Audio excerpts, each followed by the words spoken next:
What the fuck, dude? It's like against what everybody would tell you to make in YouTube. Yeah, you want to be like loud and you want to tell the audience exactly what they're getting, and this, you just get confused. This is Isaiah Shepard, the guy behind the Steezy Kane alter ego. Psst, I see dead people. He got millions of subscribers as a YouTube prankster, but now he's stepping away from that character and abandoning the rules of YouTube to focus on making absurdist videos that would feel more at home on a season of Fleabag or Veep. I like to make the audience scratch their heads. Right. That's my favorite thing to do.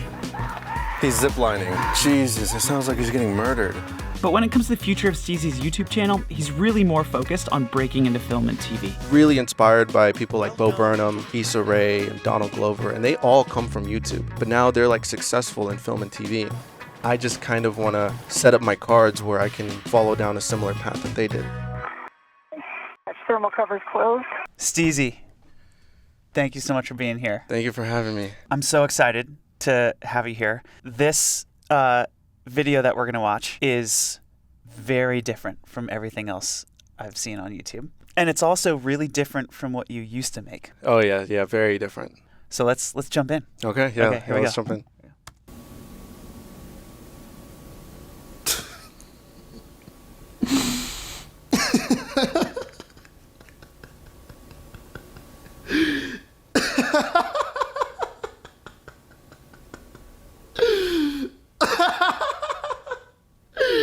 Oh my god, man. Oh, I just realized that I don't have any friends.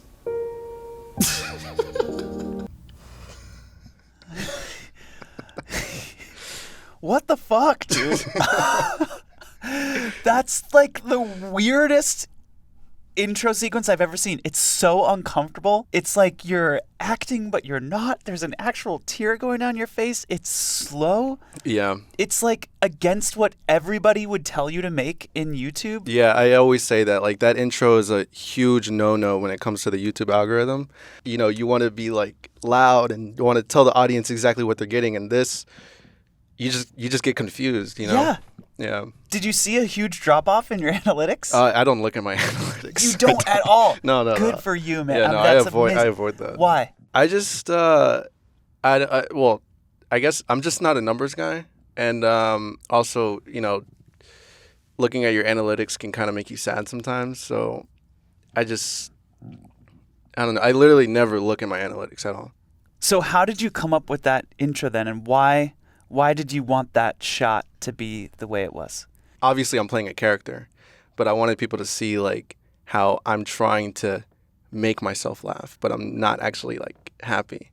Like there's a tear that drops, but you know, eventually I get to a smile, but that smile is like constructed. So I don't know. I guess I just kind of wanted it to be like symbolic in a way that like this whole video is going to be fake. Is it? I mean, it's real, but it's like mixed with scripted scenes. It's based on a lot of stuff I go through.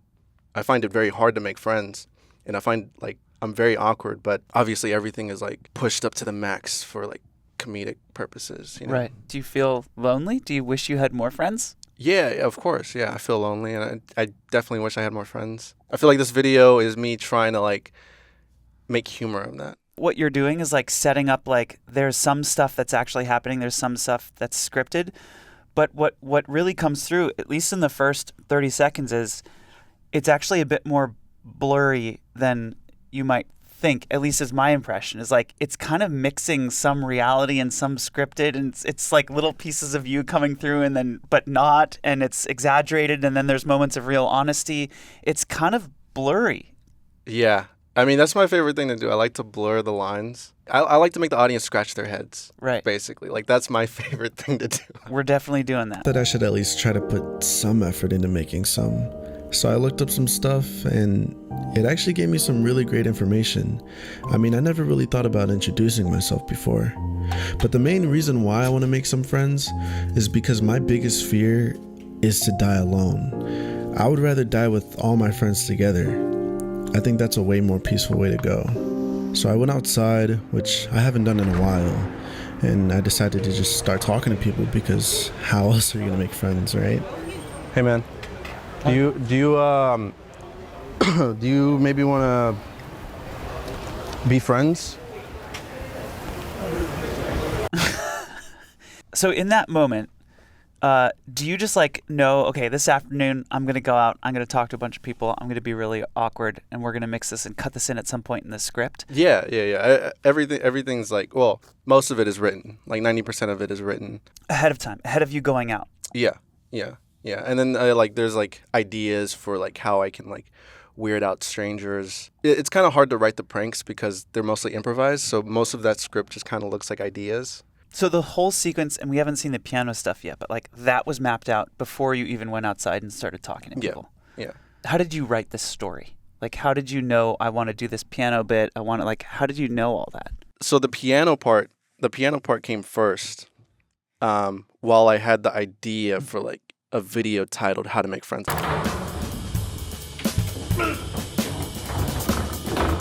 Whoopsies. When I found out that I stole the piano, I was like, oh, this could be part of the video, and then it would be so perfect if it ends with me becoming friends with the person I stole from. But then that didn't happen because he didn't want to be my friend. But, you know, that's kind of what like started the writing. Got it. So it was that incident in real life that kind of happened, and then you thought that would make like a great ending, basically. Yeah. And that became the ending for the video. Yeah. So this is how you write a video? Yeah. So walk us through, like, and this document is structured like before you actually make the video. Yeah. Okay, so talk us through this here. So this is in Notion. Any black text is any action that's happening in the scene or it's describing the scene. Blue text is when a character speaks, and then voiceovers are in purple. And this is your own system that you've just built for yourself? Because this is like different than like, you know, how you would write like a Hollywood screenplay or something. Yeah, I write it in Notion just because, again, like with the pranks, it's so hard to write that in a screenplay format. So I choose like something that has like toggles. Mm-hmm. So like, for example, in the prank segment, you know, there's ideas to weird people out. And then if you zoom out and walk us through the structure of this video, there's a hook, an intro, some shots of you trying to make friends, and then stealing a piano, a weird friend hangout in Seattle. Like, walk us through like the arc of this. How do you think about the sort of macro structure of a, 15, 20-minute video like this? I don't really think of arcs. I just kind of like to, when I write, I just kind of go in the thick of it through the woods. No bird's eye view, just because, I don't know, I want to be surprised myself. Like, where is this story going to go? You purposely don't try to construct some type of story. You're really just going scene by scene in little things, in sort of like chapters that feel interesting or feel like they're sort of part of a whole to you. Is that the idea? Yeah, because like there could be some like story act structures that you can follow, like some stuff that like Save the Cat says. When I kind of build out acts or I kind of like put down index cards, I feel like those index cards are like kind of locking me into this story that I think it's going to go in. Instead, if I don't use any of that and just write, you can kind of just find yourself like creating this maze. And then when you're done with it, it's like, whoa, what is this? What have I just created? I call it spiral writing.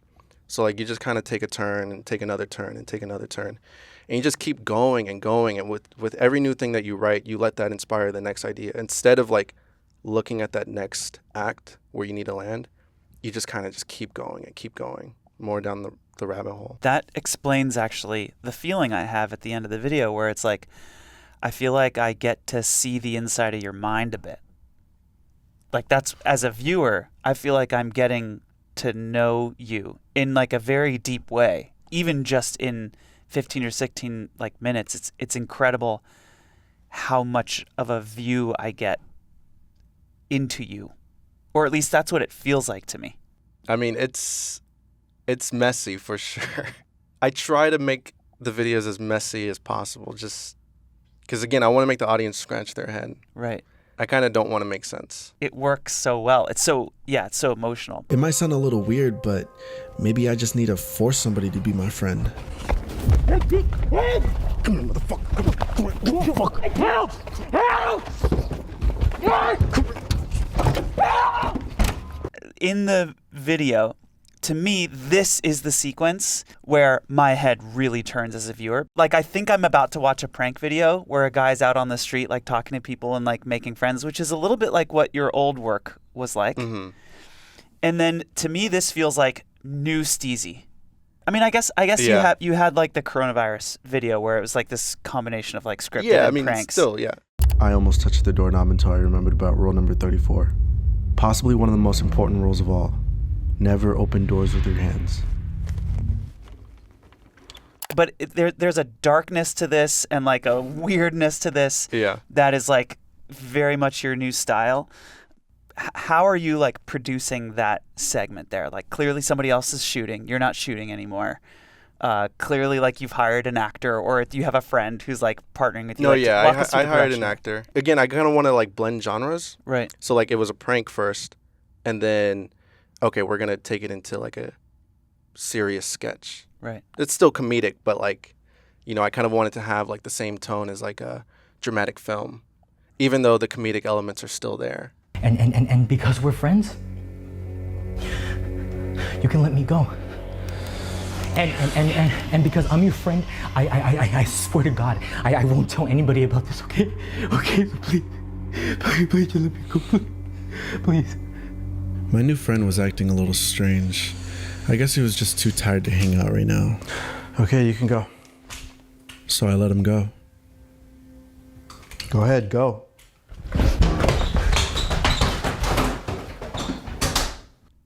Have you ever filmed something or written something and produced it and then watched it back and been like, I pushed it too far? Because one thing about this that I think is, again, pretty different than the other stuff I've seen on YouTube is it seems like you're more comfortable with, like, pushing the edge. Even, like, jumping off the dock. Shit, bitch, yes, shit, what shit I'm getting? You just, something about your Maybe personality. a little too much. But so that's my question for you is, like, how do you know when it's too much? And have you ever filmed something that you had to, like, walk back and be like, no, I'm not going to put that out? I don't think that's ever happened when I filmed something, but it's definitely happened after I've filmed it and published it. When I jumped off the pier, that kind of put a weird pressure on me because my fans, like, kind of wanted to see me keep jumping off of stuff. And so I jumped off this other bridge in Austin. Crazy on the whoa, way. It's summertime, why they I like slammed my back onto the water. I backflopped really hard, and it was like a 50-foot bridge. That one, I feel like I made a mistake. I just jumped off this bridge for views, hurt myself. Thankfully, there were no like permanent injuries, but yeah, that one I definitely took it too far. When you do that in like a story setting, because I mean, you like pull out a gun. Well, in a and story setting, I want to push it as far as I can because it's fictional. Yeah. Yeah. There are some concerns like, you know, with having firearms on YouTube, but I think that's fine. Yeah, you just do it. Yeah. Now it's like a screenplay. Like now it's like fully fictional. Then I just want to take it as far as I can. Obviously, like I shouldn't say some stuff that could like get me canceled. Right. But I mean, still the boundaries are so far. But when I am careful is when it's pranks on strangers. Totally. Then I'm very careful with how far I push it. Mm-hmm. But if I'm hiring an actor and it's a screenplay, then Go for it. yeah, everything. I could do anything. Like I can kidnap somebody. I could throw a bag over their head, throw them in my trunk. Like that's fun. Yeah. That's Yeah. that's funny to me. What's the line with like pranks on strangers versus like scripted stuff? I just don't want to make strangers uncomfortable. I don't want to make strangers feel like they're in danger, which it's very easy to make a stranger feel like they're in danger when you're doing a prank on them. Sometimes you can go up to them afterwards and say like, hey, we were just joking. There's a camera over there. We're just filming a prank. Is it okay if you're in the video? That's another thing is like consent. Some people don't want to be in the video. They reach out after the YouTube video is published and like, you know, they have us blur their face. So I try to avoid any of that. Like I want to be as respectful as I can when we're doing public stuff. So I've been wanting a piano really badly. And I'm shitting you not, I was going to buy a piano today because I'm going to Seattle tomorrow. So I kind of wanted to buy a piano and set it up in my apartment before I go. And I fucking wake up and look what the fuck I see outside. Like you can't make this up. There's a fucking piano right there. Bro, if that's not destiny, I don't know what is. It's my calling, bro. I gotta go before somebody else gets it. Okay, now this was all filmed. This is what sort of sparked this whole video. Yeah. Again, I had the title in mind, How to Make Friends, but then this was just going to be a YouTube vlog. I saw a piano sitting outside on the sidewalk, and I'm like, oh, this would make a really cool vlog. Grab my camera. I didn't know I was going to be stealing it, but yeah, I just thought, okay, let's just film a YouTube vlog because, you know, I'm a YouTuber. I got to film vlogs. Didn't know that it was going to be part of like such a bigger story. And so when you think about your output, is it like some vlogs and then some like scripted videos like this? It's a little too much all over the place. I kind of want to treat my YouTube channel as a catalog rather than like a programmed show. You know, if I'm feeling a certain way, I want to post what I'm feeling. I think a lot of YouTubers think about it as like audience first, like I'm making a format and it's episodic and here's the show and here's the format of the show and here's the constraints. And for you, it's like, it feels like it's more a venue for like self-expression. Mm-hmm. Because I'm a person, and that's another reason why I don't look at my YouTube analytics, because like if it's a business, if it's a company, then yeah, you know, go ahead and look at your metrics and your graphs and your numbers. But like, you know, I am Steezy Kane in a way. Like the YouTube channel is my face. So like if I'm looking at my analytics and it's telling me like, oh, your views are down this month, like people don't really care about you anymore, like, you know, that hurts me. So I'm going to follow my feeling. And if there's one year where I want to go travel the world and just make vlogs talking about how I feel, then I'm going to do that. And if there's another year where I want to make short films, then I'm going to do that. Because, again, I'm Steezy Kane. Like, I'm not a business. I'm a person. It sounded like maybe you were considering not being on YouTube. Are you going to keep YouTube going? Where's your head now on that? My plan in a year is I want to quit. I want to quit it being like a full-time thing. I don't know. I've been doing it for 7 years. So I think it's time for me to eventually like jump off the platform and move on to the next thing. Which is what? Which is, well, what I want it to be is a TV show called Views.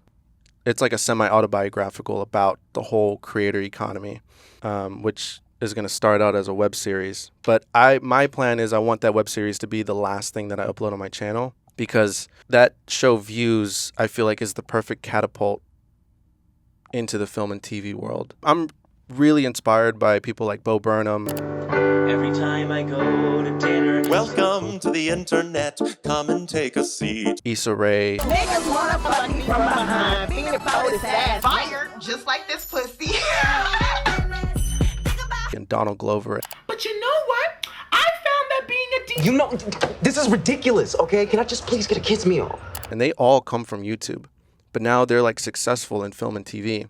Yeah, I kind of want to use my YouTube channel as a catapult to get me over there. Mm-hmm.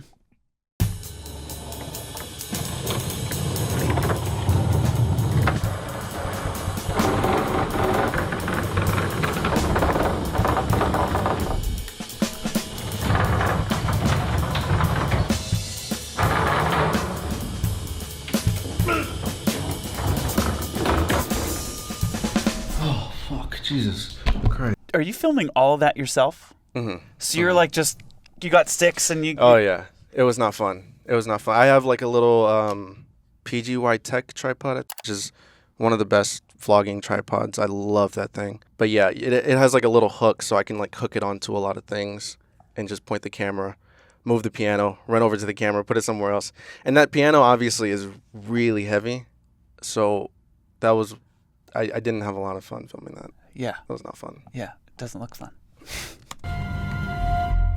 Whoopsies. The paper was like this. It was upside down the whole time. Why couldn't they double tape it so I could read it? I just fucking, that took me like... Okay.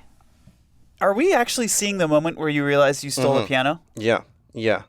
That is actually the moment. And while I'm filming it, I'm also like, I can't believe I'm capturing this on camera. And I love that because, you know, what I hate to do is to reenact something because I didn't record. So yeah, I'm like so grateful that I was rolling. And, you know, I'm actually like working through. Yeah, I'm scared. I'm terrified. Like you could see it in my eyes there. Yeah.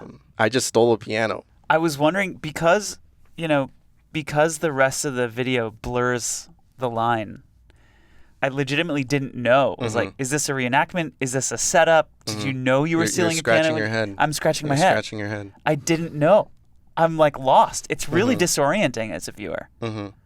I think that's one of the things that's really compelling about your work is like, I just don't know what is real. Yeah, because, I love that too. Like, even though I want people to know that moment is real, even though it's littered with a lot of like scripted scenes, I want exactly what you just did. I want them to go like, was that real? It's so funny because I talk to a lot of filmmakers and they want things to be clear.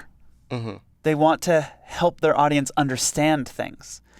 And you're like the opposite. You're like trying to confuse people, it's such an odd viewing experience. I think that's part of why it feels so different than everything else. I don't know. I just kind of like to play the jokester card. Took me like an hour to bring... Bro. I had so many thoughts racing through my head.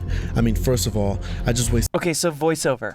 Does that come in the editing process? Is it part of the scripting process? Like that moment there, I had so many thoughts racing through my head. That one, I don't believe was written. Yeah, that's in the edit.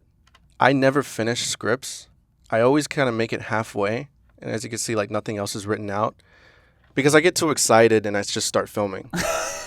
It's a really bad habit of mine. I think it's a great habit. I guess so. Because it allows for a lot of improvisation. For like 90% of my projects, I don't finish the script. I don't know why.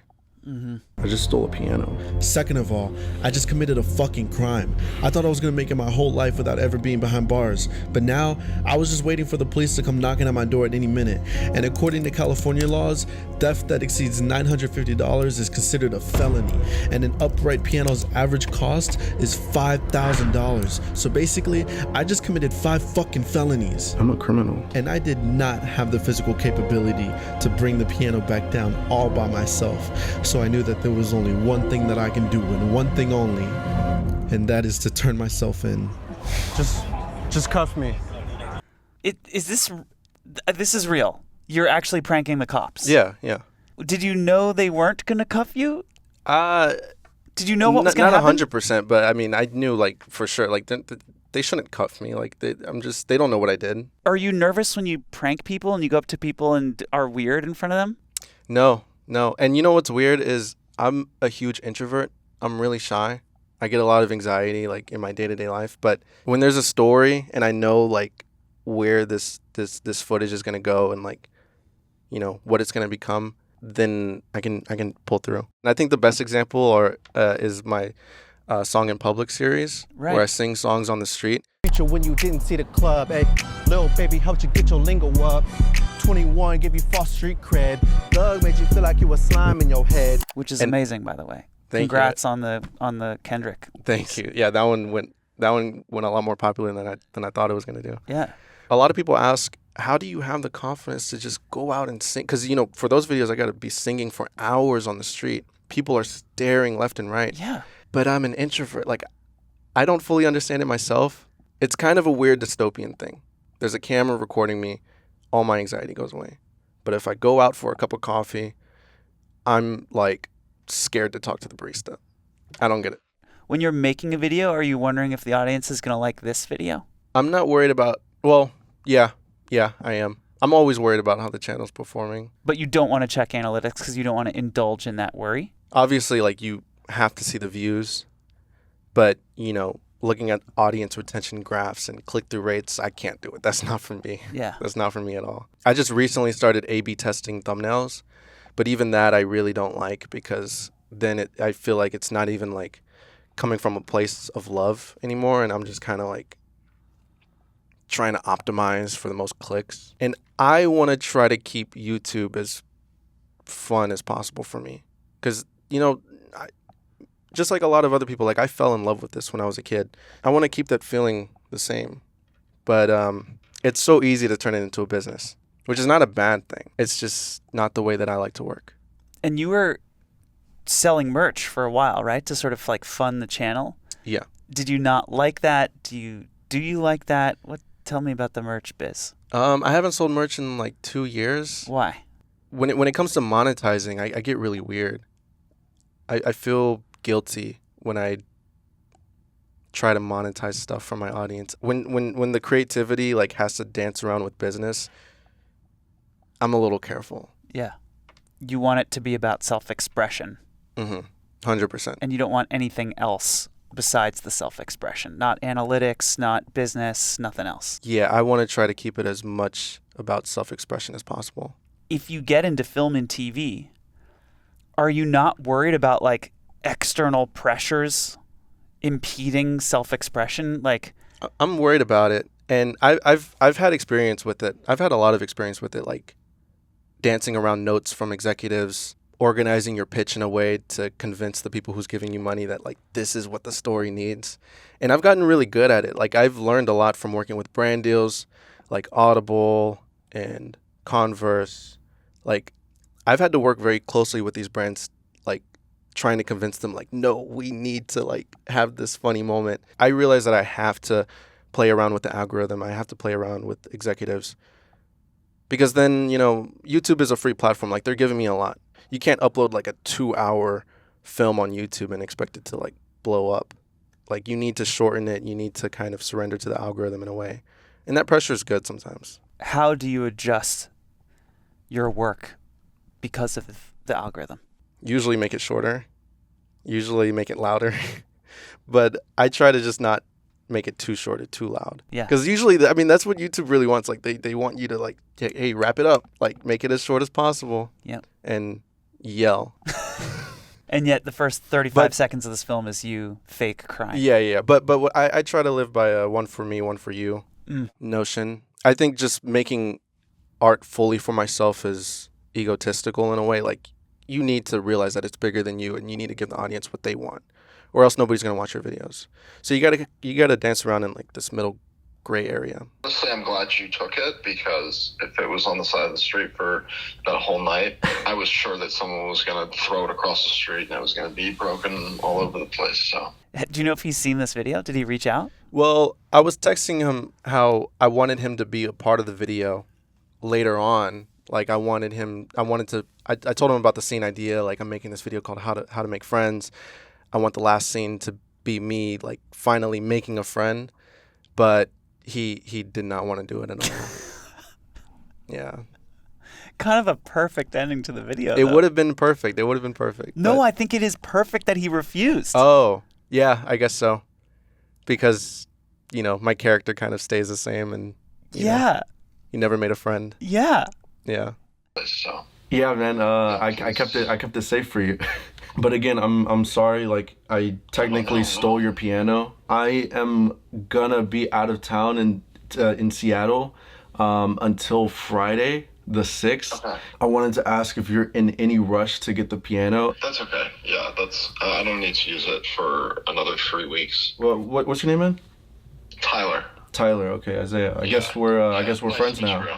Nice to meet you. Yeah, I know. Now we're buddies. Yeah. Thank you, man. All right. Well, then, I'll be... That line is so weird because there's such a genuine, like, I feel like for the first time in this whole video, we're like 18 minutes in, we're finally seeing, like, Isaiah, it seems like. Maybe I'm wrong, but, like, you're so genuine in this part of the video. There's like nothing stilted. You're actually apologizing to him.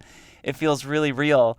And then you talk about being friends, and it feels so desperate. And yeah, because again, this was the first part of the video, and I had the idea in my mind how to make friends. So when I'm on the phone with him, like, I'm recording for a reason, and I know I have to say that line. I guess we're friends now, because I know that line is going to be the first callback to the first scene of this giant project of how to make friends. I mean, that is like a pretty classic technique, right? This idea of like reincorporating, right? Like there's a thing in the beginning, and then you have like a thing at the ending that like makes it feel full circle. Are you thinking about it like that, or are you doing this for, like, you called it a callback? Like, how do you think about a moment like this in the length of the story? I'm just thinking of what I want to film. Yeah. So all I know at this part is the beginning and the end, and I know that I want to build that bridge with ambiguity. Because, like, for the rest of it, like, the whole piano sequence, you're like, why are we seeing this whole piano thing? And then in this moment, the two stories kind of come together, Mm-hmm. and it like really feels like a singular thing that you're saying. Yeah, which is another thing that you shouldn't do when it comes to the algorithm. Like, go off into this whole different video just for like you have to go through it for 5 minutes to finally see the callback. Right. But like, I want people to be like, why are we watching this guy take a piano into his apartment? Yeah. To finally get that payoff, like, oh, now I see where the story is gonna go.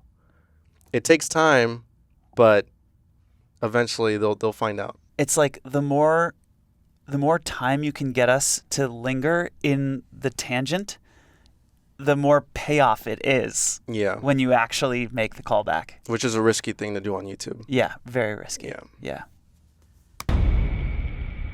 So before we finish the piano story, let's get back to my zero friend problem. So I decided to fly to Seattle, Washington to meet up with this guy named Diego. Now you're taking another tangent, or what feels like another tangent, before we like get the ultimate payoff. Like now we think, okay, he's a chance at like having a friend. When do you think about the right moment to cut to the next tangent?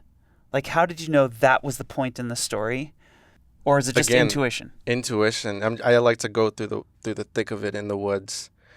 And I thought that as soon as the audience gets the callback and they figure out where the story's going to go, I thought that was the right time to break it into the next tangent. Yeah. Which is going to be another confusing scene where they have to guess again where the story's going to go. Like, why am I in Seattle? But again, my goal is to make the audience scratch their heads. So when you're editing a piece like this, do you ever look at the whole thing and go, ugh, that section's in the wrong place. Let me take this section and put it over here and this section over here. Do you like reevaluate the whole thing as you're editing? Yeah. Or is it just kind of sort of come out all at once? In the first half of editing, it's a lot of back and forth. Sometimes I might even put the scene that was like almost at the end in the beginning, and it might be better that way. I'll just switch a lot of stuff. But I noticed like after 50% of it's done, then the footage starts like talking to you. It becomes a puzzle. Like, oh, that piece goes here clearly. Like, you want to see my bank account? I mean, that's not that bad. Hanging out with Diego was interesting. I'll use the word interesting. I don't know. He just seemed to be very free. And I also noticed that he didn't really have a good sense for social cues. That's a nice dog. Which I actually thought was pretty inspiring, but sometimes he would almost accidentally kill himself.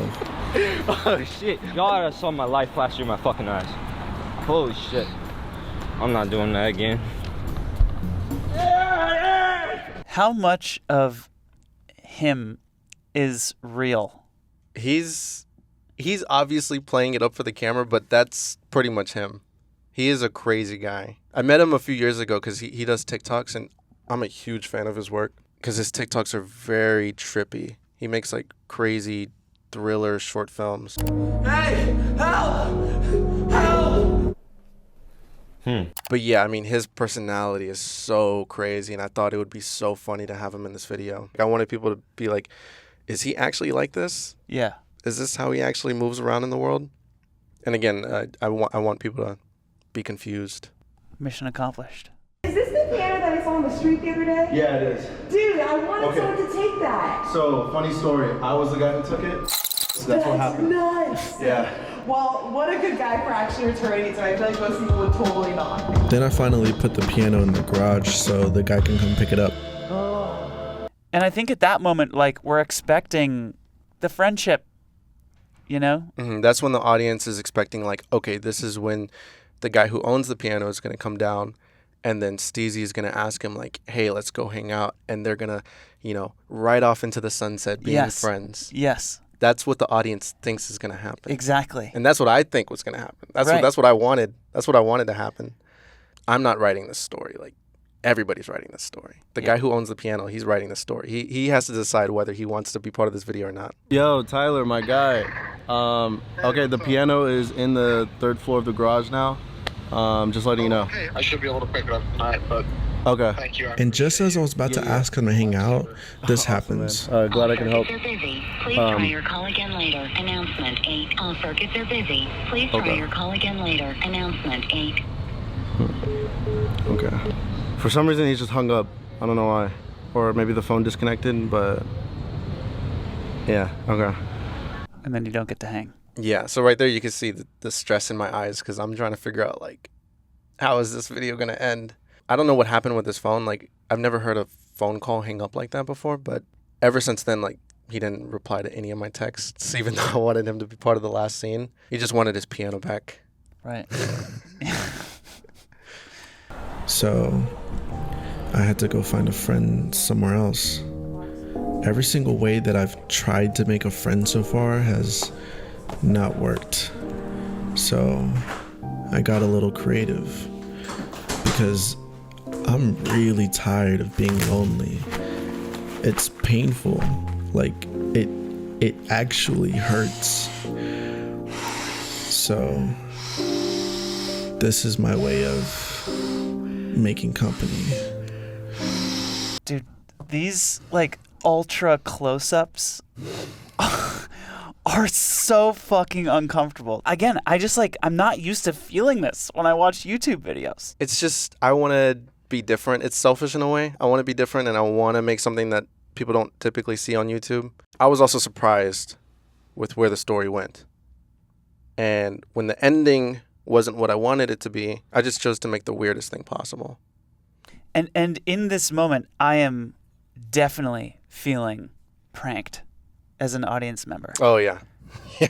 I've watched this whole thing, and I'm expecting this payoff, and you finally find a friend. Mm-hmm. And instead, you leave me with this, like, awkward, uncomfortable. Yeah. And then I finish, I'm like, what the fuck did I just watch? Mm-hmm. But, like, it's so memorable, and I just respect you as an artist after watching this. I'm just like, that dude's a fucking artist.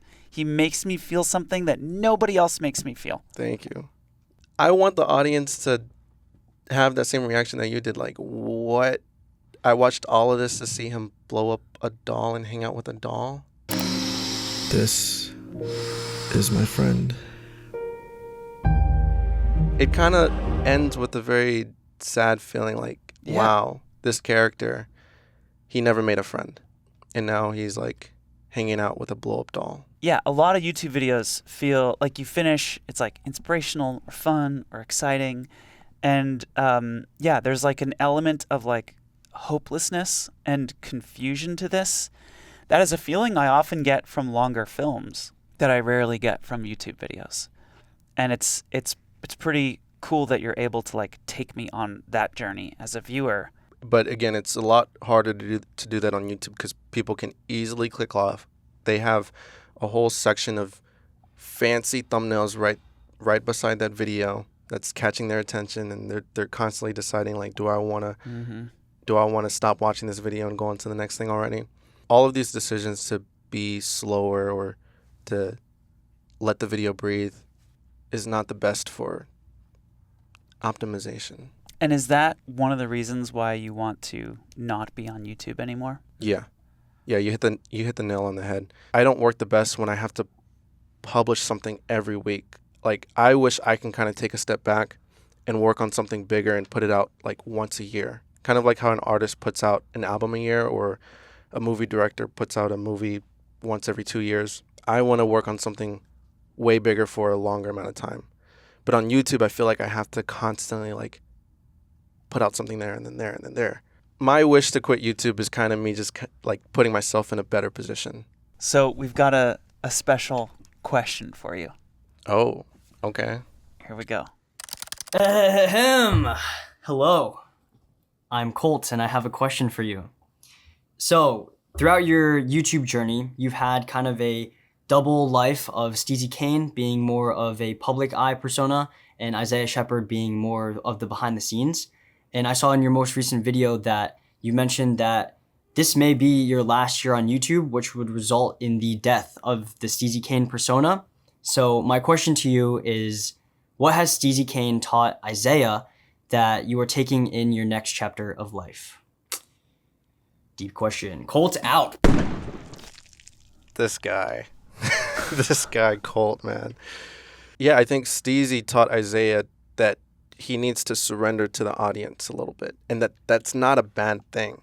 Like pressure from the audience, pressure from the algorithm, pressure from executives is just pressure to make something good. Sometimes I get a little bit too much in my ego and I try to play a very artistic role, like, oh, I'm an artist, I make films, you know, all of my stuff is slow paced and only for people with normal attention spans. But like, you gotta realize the world you live in. You know, I realize I'm a guest in the world and I have to take my shoes off. I want to do everything that I've been doing on YouTube, like the pranks and the crazy vlogs. So yeah, that's what I'm gonna try to do in this last year. Man, I love this stuff. I think you're doing something different, unique, and interesting, and I think it's next level YouTube. I think you're showing us something really special. Yeah, that means a lot, truly. Yeah, and thank you for coming on the show. Thank you for having me. So fun to. It's a great show. I'm a fan of the show, so this is really cool. Thanks, man. Thank you.